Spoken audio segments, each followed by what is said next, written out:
Hey guys, it's Mark and I'm the part-time British guy. Okay, there is no way to do this as a short. I wanted to, I really did, but I was overwhelmed by a comment regarding this picture. And when I started the channel, if you ever read the description, the idea is my writing partner and my writing partner is in Australia. We came up with a premise because I had heard about Eagle Squadron. Those were Americans who had joined the RAF before we entered the war. And I thought about it and I was like, damn, I was like, if that was me, my father would have disowned me.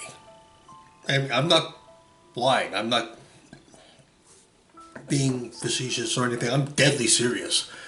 He would have disowned me for basically, giving up my American citizenship and go to England and fight the Germans. And that was the whole start of it. So there was a lot of research to do. There was so much to do because we had this character who, as Jay and I point, was an amalgamation. It was a combination of his personality and my personality. We want to fuse it together, and that was going to be this character. So we're doing the research, we're learning about, what things were like in the UK during World War II. And having worked on this book for the past, 2 years, maybe 3, we've gone through several milestones, and my buddy Jay was like, Mark, maybe you ought to do a YouTube channel called The Part-Time British Guy, and you could talk all about the UK and England and all that stuff, and you still love, World War II based stuff. And I was like, all right, yeah, sure. And that's how the channel started.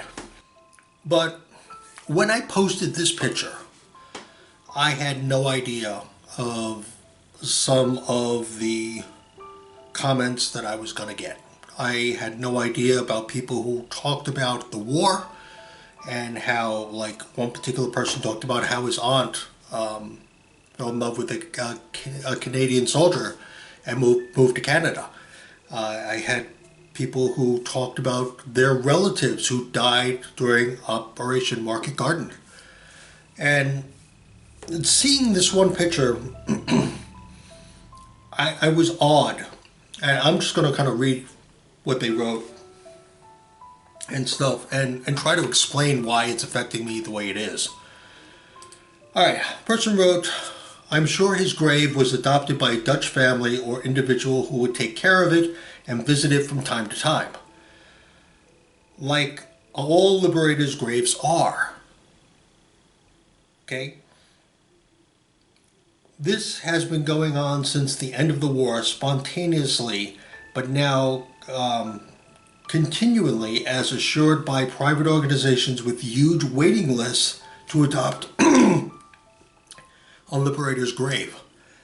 And I'm talking to my business partner, and I'm awed, I'm floored, because it's kind of like, in the United States, we have never been, well, we were invaded, the War of 1812. It really wasn't an invasion per se, but they did, burn the White House to the ground. But we've never been an occupied country, so we don't know what it's like to have liberators, come in via parachute or whatever, and suddenly you go from being liberated, because you were oppressed, you were in occupied land by a foreign nation. And the resolve that people have for someone who literally they don't know that died over 80 years ago. And I was amazed by the loyalty, by the sheer amount of we will not forget this, lest we forget is goes without saying. So here's my question, and this has really touched me, and I'm wondering, because it is a sensitive subject, if you, the audience, would like me to do a video regarding, you know, people who have fallen in battle, people who have died either in France or in Germany or the Netherlands, you know, where Belgium, you know, and the amount of esteem and respect that is still held for these people. Because that esteem and respect, I mean, I was floored, because as somebody, like I said, in the United States, we've never really been invaded, we've never really been conquered, we've never had to be liberated.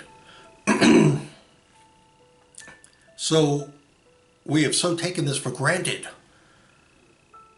And I would like to honor those. But again, it is a sensitive subject. So I'm asking you, the audience, to tell me. Let me know. That's it. That's all the time I have. I'm Mark Stice. Thanks for watching the video. Bye.